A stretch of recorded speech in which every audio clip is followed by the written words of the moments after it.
ಮನಸ್ಸಿಟ್ಟು ಕಿವಿ ಕೊಡಿ, ನಿಮ್ಮ ಮನಸ್ಸಿಗೆ ನಿಮ್ಮಾಪ್ತನ ಪಿಸುಮಾತು. ಮನವೇ ನೀ ಅನಂತ ಆಕಾಶ.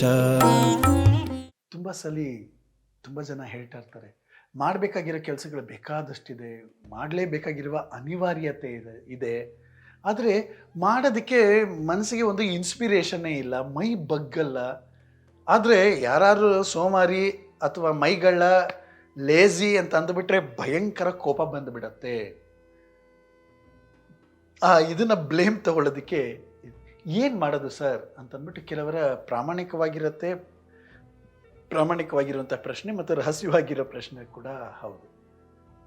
ಯಾತಕ್ಕೆ ನಮಗೆ ಕೆಲಸ ಮಾಡಲಿಕ್ಕೆ ಮೂಡ್ ಬರೋಲ್ಲ? ಯಾತಕ್ಕೆ ನಾವು ಮುಂದೂಡ್ತೀವಿ? ನಾವು ಸೋಮಾರಿನಾ? ಯಾವಾಗಲೂ ಸೋಮಾರಿತನದ ಮನಸ್ಥಿತಿ ಮತ್ತು ಮಾಡಬೇಕಾದ ಕೆಲಸಕ್ಕೆ ಉತ್ತೇಜನಗೊಳ್ಳದೇ ಇರುವುದು ಒಳ್ಳೆಯ ಮನೋಭಾವ ಏನಲ್ಲ.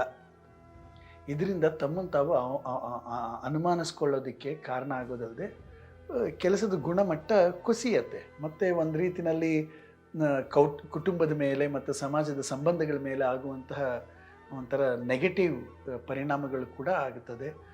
ಮತ್ತು ಬಹಳ ಮುಖ್ಯವಾಗಿ ಒಂದು ಖಿನ್ನತೆಗೂ ದಾರಿ ಆಗ್ತದೆ, ಡಿಪ್ರೆಷನ್ಗೂ ಕೂಡ ಆಗುತ್ತೆ. ಮಾಡಬೇಕಾಗಿರೋ ಕೆಲಸಗಳನ್ನ ಮಾಡದೆ ಹೋದರೆ, ಮಾಡಬೇಕಾಗಿರೋ ಕೆಲಸಗಳನ್ನ ತುಂಬ ಮುಂದೂಡ್ತಾ ಇತ್ತು ಅಂತಂದರೆ ಡಿಪ್ರೆಷನ್ಗೂ ಕೂಡ ಕಾರಣ ಆಗುತ್ತೆ.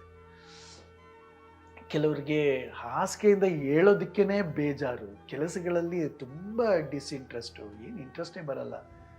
ಯಾರು ಮಾಡೋರು ಅಂತ ಅನ್ಸುತ್ತೆ, ಮಾಡಿದ್ರೆ ಆಯಿತು ಅನಿಸುತ್ತೆ, ಅಥವಾ ರೀಸನ್ನೇ ಇರೋದಿಲ್ಲ ಕೆಲಸವನ್ನು ಮುಂದೂಡ್ಬಿಡೋದು. ಇನ್ನು ಕೆಲವರೆಲ್ಲ ಹಲ್ಲು ಜೊತೆಗೂ ಕೂಡ ಸೋಮಾರ್ತನ, ಏನು ಹುಲಿ ಸಿಮ್ಗಳೆಲ್ಲ ಉಜ್ತಾವ ಅಂತ ಉಡಾಫೆ ಮಾತಾಡೋದು. ಇಂತಹದೆಲ್ಲನೂ ಕೂಡ ಮಾನಸಿಕ ಸ್ಥಿತಿಗತಿಯ ಮತ್ತು ಆರೋಗ್ಯದ ಕಡೆಗೆ ಗಮನ ಹರಿಸದೇ ಇರುವುದರಿಂದ ಆಗಿರುವಂತಹ ಪರಿಣಾಮಗಳು. ನಾವು ಮನಸ್ಸಿನ ಆರೋಗ್ಯದ ಸ್ಥಿತಿ ಕಡೆಗೆ ಗಮನ ಹರಿಸಬೇಕಾಗುತ್ತೆ. ನಮ್ಮ ಸಾಮಾನ್ಯ ಡೇ ಟು ಡೇ ಲೈಫ್ನ, ಅದರದ್ದು ಒಂದು ದೈನಂದಿನ ಕ್ರಮವನ್ನು ಮತ್ತು ಬದುಕಿನ ರೀತಿಯನ್ನು, ಮತ್ತು ತಾನೊಬ್ಬ ವ್ಯಕ್ತಿಯಾಗಿ ನನ್ನತನದ ಆಯ್ಕೆಗಳು ಏನೋ ಒಂದಿರ್ತದಲ್ಲ, ಆ ಆಯ್ಕೆಗಳನ್ನು ಮತ್ತು ನನ್ನ ಲೈಫ್ ಸ್ಟೈಲ್ನ ನಿರ್ಧಾರ ಮಾಡಿಕೊಳ್ಳದೆ, ಅದನ್ನು ಗೊತ್ತು ಮಾಡಿಕೊಳ್ಳದೇ ಇರುವುದರ ಪರಿಣಾಮ ಈ ತರಹ ಮನಸ್ಥಿತಿಗೆ ಬಹಳ ಮುಖ್ಯವಾದ ಕಾರಣ ಆಗ್ತದೆ. ತನ್ನ ಒಟ್ಟಾರೆ ಬದುಕಿನ ರೀತಿ ನೀತಿಗಳನ್ನು ಮತ್ತು ತನ್ನ ಆಯ್ಕೆಗಳನ್ನು ತಾನೇ ಗೊತ್ತು ಮಾಡಿಕೊಳ್ಳೋದು, ಮತ್ತು ಅವುಗಳನ್ನು ಆ್ಯಕ್ಚುಯಲೈಸ್ ಅಥವಾ ಸಾಕಾರಗೊಳಿಸುವ ದಿಕ್ಕಿನಲ್ಲಿ ನಾನು ಯಾವುದನ್ನು ತಪ್ಪು ಮಾಡ್ತಾಯಿದ್ದೀನಿ, ಯಾವ ಬದಲಾವಣೆಗಳನ್ನ ಮಾಡ್ಕೊಬೇಕಾಗಿದೆ ಅಂತ ಸ್ಪಷ್ಟವಾಗಿ ಗುರುತಿಸ್ಕೊಳ್ಳೋದ್ರಿಂದ ಈ ಸೋಮಾರಿತನದ ರೋಗವನ್ನು ನಿವಾರಣೆ ಮಾಡ್ಕೊಳ್ಳೋದಕ್ಕೆ ಮೊದಲನೇ ಹೆಜ್ಜೆ ಇಟ್ಟಂಗಾಗತ್ತೆ. ನೋಡೋರ ಕಣ್ಣಲ್ಲಿ ಅಥವಾ ತಾವೇ ಗುರುತಿಸ್ಕೊಳ್ಳೋಂಗೆ ಸೋಮಾರಿತನ ಅನ್ನೋದು ಎಷ್ಟೋ ಸಲ ನಮ್ಮ ಡಿಪ್ರೆಷನ್ ಅಥವಾ ಆ್ಯಂಗ್ಸೈಟಿ ಸಮಸ್ಯೆಯ ಭಾಗನೂ ಕೂಡ ಆಗಿರ್ಬೋದು. ಆ್ಯಂಗ್ಸೈಟಿ ಮತ್ತು ಡಿಪ್ರೆಷನ್ ಇರೋರು ಕೂಡ ಕೆಲವು ಸಲ ಜಡತನ ಇರ್ತದೆ, ಜಡತ್ವ ಇರ್ತದೆ ಅವರಲ್ಲಿ. ಕೆಲವರಿಗೆ ಈ ಸೆಲ್ಫ್ ರೆಸ್ಪೆಕ್ಟ್ ಅಥವಾ ಆತ್ಮಗೌರವ, ಆತ್ಮಾಭಿಮಾನ ಇಲ್ಲದೇ ಇರೋರಲ್ಲಿ ಕೂಡ ಕೆಲವು ಸಲ ಈ ಥರ ಸೋಮಾರಿತನ ಇರ್ತದೆ. ದೇ ಡೋಂಟ್ ಕೇರ್, ಯಾರೇನಾರು ಅಂದ್ಕೊಳ್ಳಿ ಅಂತ ಇದೊಂದು. ಆಮೇಲೆ ಇನ್ನು ಕೆಲವರಿಗೆ ನಕಾರಾತ್ಮಕವಾದ ಆಲೋಚನೆಗಳು, ನನ್ನ ಕೈನಲ್ಲಿ ಆಗಲ್ಲ, ನಾನು ಅದಕ್ಕೆ ಕೇಪಬಲ್ ಅಲ್ಲ ಅಂತ ಭಾವಿಸೋದು, ಸಮರ್ಥ ಅಲ್ಲ ಅಂತ ಭಾವಿಸೋದು, ಅದನ್ನು ಮಾಡಿ ಏನು ಪ್ರಯೋಜನ ಅಂತ ಅನಿಸೋದು. ಈ ಥರ ಭಾವನೆಗಳು ಗಾಢವಾಗಿದ್ರೂ ಕೂಡ ಸೋಮಾರಿತನಕ್ಕೆ ಅದು ಕಾರಣ ಆಗುತ್ತೆ. ಇನ್ನೂ ಕೆಲವು ಗಮನಿಸಬಹುದಾಗಿರುವಂತಹ ಸಂಗತಿಗಳು ಅಥವಾ ಕಾರಣಗಳೇನು ಅಂತಂದರೆ, ಕೆಲಸದಲ್ಲಿ ಒಂಥರ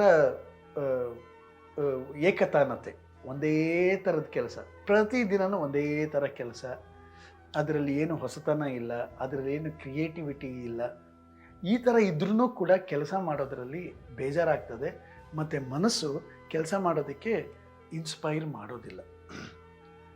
ಈ ಮಾಡಿದ್ದೇ ಮಾಡುವಂಥ ಕೆಲಸದ ಜಾಡ್ನಲ್ಲಿ ಸಿಕ್ಕಾಕೊಂಡಿದ್ದಾಗ ಮನಸ್ಸು ಮತ್ತು ಮೆದುಳು ಇವೆರಡೂ ನಿಧಾನವಾಗಿ ಜಡಗೊಳ್ಳಲು ಪ್ರಾರಂಭಿಸುತ್ತದೆ. ಮೆದುಳಿಗೆ ಬೇಕಾಗಿರುವಂಥ ಪ್ರೇರಣೆಗಳು ಸಿಗೋದಿಲ್ಲ. ಇದರಿಂದ ಕೆಲಸದಲ್ಲಿ ಆಸಕ್ತಿ ಕಳ್ಕೊಳ್ಳೋದ್ರಲ್ಲಿ ಏನೂ ಆಶ್ಚರ್ಯ ಇಲ್ಲ. ಆದರೆ ಆ ಕಾರಣದಿಂದಲೇ ನಮ್ಮ ಒಂದೇ ಥರದ್ದೇ ಕೆಲಸ ಆಗಿರಬಹುದು, ಒಂದೇ ಥರದ ಚಟುವಟಿಕೆಗಳಿರಬಹುದು, ಅದರಲ್ಲಿ ವೈವಿಧ್ಯತೆಯನ್ನು ಕಂಡುಕೊಳ್ಳೋದು, ಅದನ್ನು ಕ್ರಿಯೇಟಿವ್ ಆಗಿ ಮಾಡೋದಕ್ಕೆ ಟ್ರೈ ಮಾಡೋದು, ಬೇರೆ ಬೇರೆ ಆಯಾಮಗಳಿಂದ ಅದನ್ನು ಆಲೋಚನೆ ಮಾಡೋದಕ್ಕೆ ಪ್ರಯತ್ನ ಮಾಡೋದು, ಈ ಥರ, ಆಮೇಲೆ ಅದ್ರ ಬಗ್ಗೆ ಹೆಚ್ಚಿನ ವಿಷಯಗಳನ್ನು, ಮಾಹಿತಿಗಳನ್ನು ತಿಳಿದುಕೊಳ್ಳೋದಕ್ಕೆ ಪ್ರಯತ್ನ ಮಾಡೋದು, ಈ ಥರ ಎಲ್ಲ ಮಾಡ್ತಾ ಇತ್ತು ಅಂತಂದರೆ ನಮಗೆ ಆ ಬೇಸರ, ಆ ಏಕತಾನತೆ ಮತ್ತು ಆ ಸೋಮಾರಿತನದ ಚೌಕಟ್ಟು ಏನು ಇದೆಯಲ್ಲ ಅದನ್ನು ನಾವು ಒಡಿಬಹುದಾಗಿರ್ತದೆ. ಇನ್ನೂ ಕೆಲವು ಸಲ ಏನಾಗುತ್ತೆ ಅಂದರೆ ಎಷ್ಟೊಂದು ಕೆಲಸಗಳು ಮುಂದಿರುತ್ತೆ, ಅದರಲ್ಲಿ ಸರಿಯಾದ ಕ್ರಮದಲ್ಲಿ ಆಯ್ಕೆ ಮಾಡಿ ಆಮೇಲೆ ಪ್ರಿಯಾರಿಟಿ ಬೇಸಿಸ್ ಮೇಲೆ ಆದ್ಯತೆಯ ಮೇರೆಗೆ ಕೈಗೆ ತೆಗೆದುಕೊಳ್ಳೋದಕ್ಕೆ ನಮಗೆ ಆಗಲಿಲ್ಲ ಅಂತಂದ್ರೂ ಕೂಡ ಸೋಮಾರಿತನ ಬರುತ್ತೆ. ನಾವು ಪ್ರಿಯಾರಿಟಿ ವೈಸ್ ಅದನ್ನು ಇಡಬೇಕು, ಆಮೇಲೆ ಅದನ್ನು ಕೆಲಸ ಮಾಡೋಕ್ಕೆ ಶುರು ಮಾಡಿದ್ರೆ ಸೋಮಾರಿತನ ಹೋಗುತ್ತೆ. ಮುಂದಿರೋ ಕೆಲಸಗಳಲ್ಲಿ ಯಾವುದು ಮುಖ್ಯ, ಯಾವುದನ್ನು ಮಾಡಲಿ, ಯಾವುದನ್ನು ಬಿಡಲಿ, ಯಾವುದನ್ನು ಮುಂದಕ್ಕೆ ಹಾಕಬಹುದು ಇತ್ಯಾದಿ, ಇದನ್ನೆಲ್ಲ ನಾವು ಯೋಚನೆ ಮಾಡಬೇಕು. ಆ ಯೋಚನೆ ಮಾಡೋದೊಂದು ಸ್ಕಿಲ್ಲು. ಅದನ್ನು ಯೋಚನೆ ಮಾಡೋದು ಮತ್ತು ಪ್ಲ್ಯಾನ್ ಮಾಡೋದು, ಇವೆರಡೂ ಒಂದು ಸ್ಕಿಲ್ಲು. ಆ ಸ್ಕಿಲ್ ಇಲ್ಲದೆ ಹೋದಾಗ ಒಂದು ಪ್ರೆಷರ್ ಕ್ರಿಯೇಟ್ ಆಗುತ್ತೆ. ಆ ಪ್ರೆಷರ್ ಕಂಟಿನ್ಯೂ ಆದಂಗೆ ಹೋಗತ್ತಾ, ಯಾವುದನ್ನು ಬೇಡ ಅಂತ ಅನ್ನೋ ಅಷ್ಟರ ಮಟ್ಟಿಗೆ ಮನಸ್ಸು ಕೈ ಕೊಡೋಬಿಟ್ಟಿರುತ್ತೆ. ಹಾಗಾಗಿ ಮುಲಾಜಿಲ್ಲದೆ ಕೆಲಸಗಳನ್ನ ಪಟ್ಟಿ ಮಾಡೋದು, ನಂತರ ಆದ್ಯತೆಯ ಮೇರೆಗೆ ಒಂದೊಂದನ್ನೇ ಕೈಗೆತ್ಕೊಂಡು ಸೂಕ್ತ ಸಮಯ ನಿರ್ವಹಣೆಯಿಂದ ಕೆಲಸಕ್ಕೆ ತೊಡಗಬೇಕು. ಇಂಥ ವಿಷಯದಲ್ಲಿ ನಮಗೆ ಟೈಮ್ ಮ್ಯಾನೇಜ್ಮೆಂಟ್, ಸಮಯ ನಿರ್ವಹಣೆಯದು ಸ್ಕಿಲ್ ಬಹಳ ಮುಖ್ಯ. ಮತ್ತು ಪ್ರಿಯಾರಿಟಿ ಬೇಸಿಸ್ನಲ್ಲಿ ನಾವು ಅದನ್ನು ಡಿಸಿಷನ್ಸ್ಗಳನ್ನ ತೊಗೊಳ್ಬೇಕು. ಪ್ರಿಯಾರಿಟಿ ಬೇಸಿಸ್ನಲ್ಲಿ ಡಿಸಿಷನ್ಸ್ ತೊಗೊಳ್ಳೋದು ಮತ್ತು ಟೈಮ್ ಮ್ಯಾನೇಜ್ಮೆಂಟ್ ಮಾಡೋದು, ಇವೆರಡೂ ಕೂಡ ಇದಕ್ಕೆ ನಾವು ಎಫರ್ಟ್ ಹಾಕಿತು ಅಂತಂದರೆ ಸೋಮಾರಿತನ ತಾನಾಗಿ ಹೊರಟೋಗುತ್ತೆ. ಕೆಲವು ಸಲ ಒಂದೇ ಸಮಯಕ್ಕೆ ಬೇಕಾದಷ್ಟು ಕೆಲಸಗಳದ್ದು ಮಾಡೋ ಒತ್ತಡ ಉಂಟಾಗತ್ತಲ್ಲ, ಅಂತಹ ಸಮಯದಲ್ಲಿಯೂ ಕೂಡ ಮಾನಸಿಕವಾಗಿ ಮತ್ತು ದೈಹಿಕವಾಗಿ ಟಯರ್ಡ್ ಆಗುತ್ತೆ. ಅಂತಹ ಒತ್ತಡದಿಂದ, ಆಯಾಸದಿಂದ ಸೋಮಾರಿತನ ಆಗಬಹುದು. ಹಾಗಾಗಿ ನಾವೇನು ಮಾಡಬೇಕು, ಸಣ್ಣದಾಗಿ ಒಂದಾದ ಮೇಲೆ ಒಂದು ಅನ್ನುವ ಒಂದು ನಿಯಮ ಇಟ್ಟುಕೊಂಡು ಕೆಲಸಗಳನ್ನು ಫಸ್ಟು ಸರಿಯಾಗಿ ಸರಳವಾಗಿ ನೋಡೋ ಹಾಗಾಗಬೇಕು. ನಿದ್ರೆ ಖಂಡಿತ ಚೆನ್ನಾಗಿ ಮಾಡಬೇಕು. ಸರಿಯಾದ ನಿದ್ರೆ ಇಲ್ಲದೆ ಇದ್ದರೂ ಕೂಡ ತುಂಬ ಸಮಸ್ಯೆ ಆಗ್ತದೆ.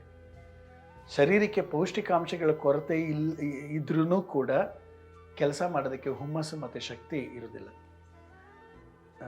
ಪೌಷ್ಟಿಕಾಂಶ ಬೇಕು ದೇಹಕ್ಕೆ, ಮತ್ತು ಮೆದುಳಿನ ವಿಶ್ರಾಂತಿಗೆ ಒಳ್ಳೆಯ ನಿದ್ರೆ ಬೇಕಾಗತ್ತೆ. ಮತ್ತೆ ಕೆಲವರು ಏನು ಮಾಡ್ತಾರೆ, ಅವ್ರಿಗೊಂದು ಆ್ಯಟಿಟ್ಯೂಡ್, ಒಂಥರ ಸವಾಲುಗಳನ್ನ ಸ್ವೀಕರಿಸೋದು ಅಥವಾ ಸಾಹಸಗಳನ್ನು ಮಾಡುವಂತಹ ಪ್ರವೃತ್ತಿ ಇರೋಲ್ಲ. ತಮಗೆ ತಾವೇ ಸವಾಲುಗಳನ್ನು ಹೊಸ ಸವಾಲುಗಳು, ಚಾಲೆಂಜಿಂಗ್ ಹಾಕ್ಕೊಳ್ತಾ ಇದ್ದರೆ ಅಥವಾ ವೆಂಚರ್ಸಮ್ಮಾಗಿ ಸಾಹಸಗಳನ್ನು ಮಾಡುವಂಥ ಮನಸ್ಥಿತಿಯನ್ನು ಡೆವಲಪ್ ಮಾಡಿಕೊಂಡ್ರೂ ಕೂಡ ಸೋಮಾರಿತನದ ರೋಗವನ್ನು ನಾವು ಬಗೆಹರಿಸ್ಕೊಳ್ಬೋದು. ಅಷ್ಟು ಮಾಡಿದ್ರೆ ಸಾಕು, ಅದಕ್ಕಿಂತ ಜಾಸ್ತಿ ಯಾಕೆ ಮಾಡಬೇಕು ಅಂತ ಮನಸ್ಥಿತಿಯಲ್ಲಿ ಇರ್ತಾರಲ್ಲ, ಅವ್ರು ಯಾವಾಗಲೂ ಕನಿಷ್ಠ ಮಟ್ಟದ ಕೆಲಸ ಮಾಡೋರು. ಅಷ್ಟು ಹೇಳ್ದಷ್ಟು ಮಾಡೋದು, ಅಷ್ಟು ಮಾಡಿದ್ರೆ ಸಾಕಲ್ಲ. ಅದು ಆ ರೂಢಿಯಿಂದ ಹೊರಗಡೆಗೆ ಬರದೇ ಹೋದರೆ ಅವರು ಸರಾಸರಿ ಕೆಲಸ ಮಾಡೋ ಮಟ್ಟ ಇರುತ್ತಲ್ಲ ಅದಕ್ಕಿಂತ ಕೆಳಗಡೆ ಹೋಗ್ತಾರೆ. ಆಮೇಲೆ ಕೆಳಗಡೆ ಹೋಗೋದಲ್ಲದೆ ಅವರು ಜಡತ್ವದ ರೋಗಿಗಳಾಗುವ ಎಲ್ಲ ಸಾಧ್ಯತೆಗಳಿರುತ್ತೆ. ಅಷ್ಟು ಮಾಡಿದ್ರೆ ಸಾಕು ಅನ್ನೋದೊಂದು ತುಂಬ ಕೆಟ್ಟ ಆ್ಯಟಿಟ್ಯೂಡ್. ಅಂದರೆ ನಮ್ಮನ್ನು ನಾವು ಸಾಮಾನ್ಯವಾಗಿ ಸರ್ಕಾರಿ ಕಚೇರಿಗಳಲ್ಲಿ ಕೆಲಸಗಾರರು ಅಥವಾ ಆಫೀಸರ್ಸು, ಶಿಕ್ಷಕರು, ಕಾಲೇಜು ಪ್ರಾಧ್ಯಾಪಕರು, ಇವರೆಲ್ಲರೂ ಈ ಥರದ ಮನಸ್ಥಿತಿಗಳನ್ನ ಬೇಕಾದಷ್ಟು ಕಡೆ ನೋಡ್ತೀವಿ. ತುಂಬ ಜನ ಅವರ ಓದು, ಕೆಲಸದ ವಿಧಾನ, ಹೊಸದಕ್ಕೆ ಎಲ್ಲನೂ ನಿಂತೋಗ್ಬಿಟ್ಟಿರುತ್ತೆ. ಕೆಲವು ಟೀಚರ್ಸ್ಗಳಂತೂ ಓದೋದಕ್ಕೆ ಹೋಗೋದಿಲ್ಲ. ತಾವು ಟೀಚರ್ಗಳಾದ್ಮೇಲೆ ಟೆಕ್ಸ್ಟ್ ಬುಕ್ ಬಿಟ್ಟರೆ ಬೇರೆ ಬೇರೆ ಪುಸ್ತಕಗಳನ್ನೇ ಓದದೇ ಇರುವಷ್ಟೇ ಬಹಳಷ್ಟು ಜನ ಇರ್ತಾರೆ. ಇಂಥವರು ಏನಾಗ್ತಾರೆ ಅಂದರೆ ಸೋಮಾರಿಗಳಾಗ್ತಾ ಹೋಗ್ತಾರೆ. ಹೊಸತನ ಇರೋದಿಲ್ಲ, ಒಂದು ಹೊಸ ಅಪ್ರೋಚ್ ಇರೋದಿಲ್ಲ. ಒಟ್ಟಿನಲ್ಲಿ ಕ್ರಿಯಾಶೀಲವಾದ ಬದುಕಿಗೆ ಜೀವಂತಿಕೆಯ ಲಕ್ಷಣ ಯಾವುದು? ಬೆಳವಣಿಗೆ, ಸೃಜನಶೀಲತೆ, ಇವೆಲ್ಲವನ್ನು ನಾವು ಇಟ್ಕೊಂಡಿರಬೇಕು ನಮ್ಮ ಜೀವನ ಅಂತಂದರೆ. ಹಂಗೇ ಇರೋದು ನಮ್ಮ ಜೀವ. ಈ ಜಡತೆ ಅನ್ನೋದಿದೆಯಲ್ಲ, ಸೋಮಾರಿತನದು ಒಂದು ಸಾಮಾನ್ಯ ಲಕ್ಷಣ ಅಲ್ಲ. ನಾವು ಇದಾಗಿರಬೇಕು, ಜೀವಂತವಾಗಿರೋದಿಲ್ಲ, ಲವಲವಿಕೆಯಿಂದ ಇರಬೇಕು. ಅದಕ್ಕೆ ಮಾಡಬೇಕಾಗಿರೋ ಕೆಲಸ ಏನಂದರೆ, ಮೊದಲು ನಾನು ಜೀವಂತವಾಗಿದ್ದೀನಿ, ನಾನು ಲವಲವಿಕೆಯಿಂದ ಇರಬೇಕು ಅನ್ನೋದನ್ನು ಗುರುತಿಸ್ಕೊಳ್ಬೇಕು, ಸಂಕಲ್ಪ ಮಾಡಿಕೊಳ್ಬೇಕು. ನಾವು ಆಮೇಲೆ ಅದನ್ನು ಸೃಜನಶೀಲವಾಗಿ, ಕ್ರಿಯಾಶೀಲವಾಗಿ ಅದನ್ನು ಮಾಡ್ತಾ ಹೋಯಿತು ಅಂತಂದರೆ ಮೆದುಳಿಗೆ ಏಕತಾನತೆಯಿಂದ ಹೊರಗಡೆಗೆ ಬರಲಿಕ್ಕಾಗ್ತದೆ. ಮತ್ತು ಈ ಜಡತ್ವದ ರೋಗ ಅಥವಾ ಸೋಮಾರಿತನದ ಒಂದು ಬೇಸರವನ್ನು ನಾವು ಮೆಟ್ಟು ಹಾಕ್ಬೋದು, ಅದನ್ನು ದಾಟಬಹುದು. ಕ್ರಿಯಾಶೀಲರಾಗೋಣ, ಸೃಜನಶೀಲರಾಗೋಣ. ನಮ್ಮ ಕೆಲಸಗಳು ಮತ್ತು ನಮ್ಮ ಇರುವು ಫಲಪ್ರದವಾಗಿದೆ. ಮನಸ್ಸಿರುವವರಿಗೆ ಮಾನಸಿಕ ಸಮಸ್ಯೆಗಳು ತಪ್ಪಿದ್ದೇನಲ್ಲ, ಹೃದಯ ಇರುವವರಿಗೆ ಭಾವನೆಗಳ ತೊಳಲಾಟವು ಕೂಡ ತಪ್ಪಿದ್ದೇನಲ್ಲ. ಸಂಘರ್ಷ, ಸಮಸ್ಯೆ, ಒತ್ತಡ, ಆತಂಕ, ಸಂಘರ್ಷ ಇವೆಲ್ಲವೂ ಇದ್ದೇ ಇರ್ತದೆ. ನಿಮ್ಮಲ್ಲಿ ಯಾವುದೇ ಪ್ರಶ್ನೆಗಳಿದ್ದರೆ, ಸಂದೇಹಗಳಿದ್ದರೆ, ಸಮಸ್ಯೆಗಳಿದ್ದರೆ, ಹೇಳಿಕೊಳ್ಳಲಾಗದ, ಯಾರೊಂದಿಗೂ ಹೇಳಿಕೊಳ್ಳಲಾಗದಂತಹ ವಿಷಯಗಳು ನಿಮ್ಮನ್ನು ಕಾಡ್ತಾ ಇದ್ದರೆ, ನೀವು ನಮ್ಮೊಂದಿಗೆ ಬಹಳ ಮುಕ್ತವಾಗಿ ಹಂಚ್ಕೊಳ್ಳಿ. ಹೀಗೆ ಹಂಚ್ಕೊಳ್ಳೋದ್ರಿಂದ ಏನಾಗ್ತದೆಯೋ, ಐಡೆಂಟಿಟಿ ರಿವೀಲ್ ಆಗಿ ಎಲ್ಲ ವಿಷಯಗಳು ಗೊತ್ತಾಗತ್ತೇನೋ ಅನ್ನುವಂತಹ ಭಯ ಬೇಡ. ನಿಮ್ಮ ಗೋಪ್ಯತೆಯನ್ನು ಕಾಪಾಡುವುದು, ನಿಮ್ಮ ಐಡೆಂಟಿಟಿಯನ್ನು ನಾವು ರಿವೀಲ್ ಮಾಡದೇ ಇರುವುದು ನಮ್ಮ ನೈತಿಕ ಹೊಣೆಗಾರಿಕೆ ಆಗಿರ್ತದೆ. ಹಾಗಾಗಿ ನೀವು ಈ ಕೆಳಕಂಡಂತಹ ನಂಬರ್ಗೆ ನೀವು ವಾಟ್ಸಪ್ ಮೆಸೇಜ್ ಮಾಡಬಹುದು ಅಥವಾ ವಾಯ್ಸ್ ನೋಟ್ ಕೂಡ ಕಳಿಸ್ಕೊಡ್ಬೋದು. ಯಾರಿಗೂ ಹೇಳಿಕೊಳ್ಳಲಾಗದಂತಹ ನಿಮ್ಮ ಸಮಸ್ಯೆಗಳನ್ನು ಹೇಳ್ಕೊಳ್ಳಿ. ನಿಮ್ಮ ಬಗ್ಗೆ ಆಗಲಿ, ನಿಮ್ಮ ಸಂಬಂಧಗಳ ಬಗ್ಗೆ ಆಗಲಿ, ಅಥವಾ ನಿಮ್ಮ ಮನೆಯವರ ಮಕ್ಕಳ ಬಗ್ಗೆ ಆಗಲಿ, ಯಾವುದಾದ್ರೂ ಸರಿಯೇ.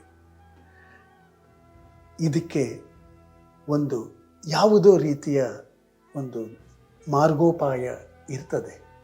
ಸಾಧ್ಯವೇ ಇಲ್ಲ ಅಂತ ಅನ್ನುವಾಗ ದಿ ಡೆಡ್ ಎಂಡ್ ಅಂತ ಏನು ಇರೋದಿಲ್ಲ, ಬೇರೆ ಕಿಟಕಿಗಳು ತೆಗೆದಿರ್ತವೆ.